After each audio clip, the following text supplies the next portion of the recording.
We've all heard it a million times. Having a boy or a girl. It's a simple 50-50 shot, right? Just like flipping a coin. It's the classic textbook example of a random chance. But what if that textbook example is just plain wrong? Let's dive into this because some incredible new research suggests that for some families, they're playing with a coin that's, well, a little bit weighted. So that's the big question we're tackling today. Is it really a 50-50 coin toss? For generations, we've just accepted that nature gives us an even chance. But what happens when you actually look at the data, like the real data from thousands and thousands of families? Does that neat and tidy assumption actually hold up? In the world of science and statistics, this perfect 50-50 idea has a name. It's called the binomial distribution. It's a really clean, simple model. It says each birth is a totally independent event, a perfect coin toss that's completely unaffected by any children who came before. And for a very long time, this has been the standard way of thinking about it. But then, a group of researchers got their hands on a massive data set. And when I say massive, I mean it. We're talking about almost 60,000 mothers and over 146,000 births. When you have that much data, even tiny little patterns that you'd normally miss, well, they start to become very, very clear. And they noticed something was off. The numbers weren't quite adding up. And here's what they found. Especially in families with 3 or more kids, the real-world outcomes started to drift away pretty significantly from what that simple 50-50 model would have predicted. It was like the coin was starting to look a little lopsided. And this is where you can actually see that drift happening. So once you get to families with 3 children, you start to see about a 6% overrepresentation of all boy or all girl families compared to what the 50-50 model expects. Okay, interesting. But look at families with 4 kids. That number jumps to an 18% overrepresentation. Now that is a really significant deviation. That's not a rounding error. Something is definitely going on. So you gotta ask, right? What on earth is causing this? Is it a human thing? A behavioral thing? Parents making choices about their family size?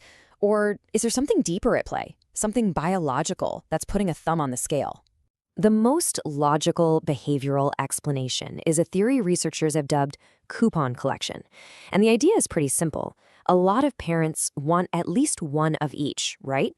A boy coupon and a girl coupon. Once they've collected both, they stop having kids. And if that's true, it would naturally mean we'd see fewer single-sex families out there. But here's where the researchers got really, really smart. They put this idea to the test. First, they just removed the obvious coupon collectors from their dataset. And the effect was still there. So then, they did something even more clever. They digitally removed the last-born child from every single family in the study, which basically takes that final stopping choice out of the equation. And guess what? The overrepresentation of single-sex families among the siblings who were left, it was still there. So if you can rule out parental choice, what's left? Well, the conclusion becomes pretty much unavoidable. The cause has to be biological. Something is putting a thumb on the scale. And because all the data they had was linked to the mothers, the evidence started pointing to something in her biology that was influencing the outcome. And as they dug in, they found 2 really big clues. First, they saw that mothers who had their first child after the age of 28 had slightly higher odds of having children of all the same sex. And second, and this is the big one, through a massive genome-wide study, they actually pinpointed specific genetic markers on the mother's side that were linked to these single-sex families. This is where it gets mind-blowing. They were able to trace this tendency down to specific genetic markers. You can think of these markers, they're called SNPs, as tiny little signposts in the mother's DNA. And they found one signpost near a gene called NSUN6 that was linked to having all daughters, and a totally different signpost near the TSH1 gene that was linked to having all sons. This is a biological predisposition written right into her genetic code. It's incredible. So what does this all mean? It means we need to throw out that old metaphor. It's not a perfect 50-50 coin toss that's the same for everybody.